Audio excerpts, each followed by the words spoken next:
Well, good afternoon, everybody. Thank you for joining us. We're here today to talk about gas prices, no shock there, and how the President's policies have made the situation for Americans with regard to gas prices much, much worse. And I want to just mention what President Obama did say back in 2008 when he talked about his energy policies. He said that his policies would make energy prices necessarily skyrocket. And later went on to say he would have preferred a gradual adjustment to higher gasoline prices, but pretty much conceded the point that high gas prices was part of their agenda. His now Secretary of Energy, Dr. Stephen Chu, back in 2008, said, and I quote, "Somehow we have to figure out how to boost the price of gasoline to the levels in Europe," end quote. Pretty stunning statement. And more recently, yesterday, when he was questioned in front of a House Appropriations Committee and asked about whether the policy was to keep gas prices low, said no.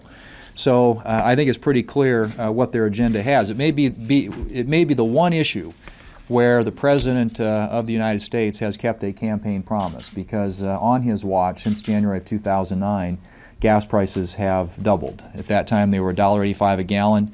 They're now over $3.70 a gallon average nationwide, and continue to go up. In fact, today marks the 24th straight day that gas prices in this country have increased. And what happens when you see that dramatic increase in gasoline prices is the price at the pump goes up for Americans, which affects families and small businesses. And obviously, it also means that there are fewer American jobs because it slows down the economic recovery.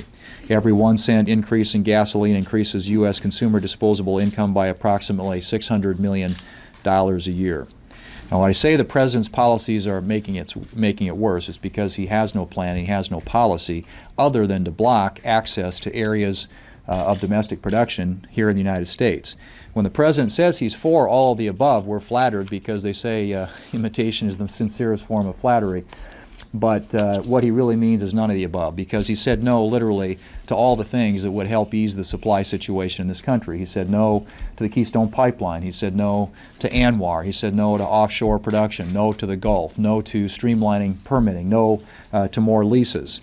And Republicans, on the other hand, believe that those are all things that are part of an all-of-the-above strategy.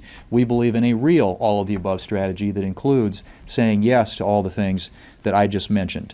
And one final point that I'll make is that their alternative seems to be what was outlined by Senator Schumer in his letter to Secretary Clinton, when he encouraged her to go to the Saudis with hat in hand and ask them to up production by 2.5 million barrels a day. That's a heck of an energy policy for this country.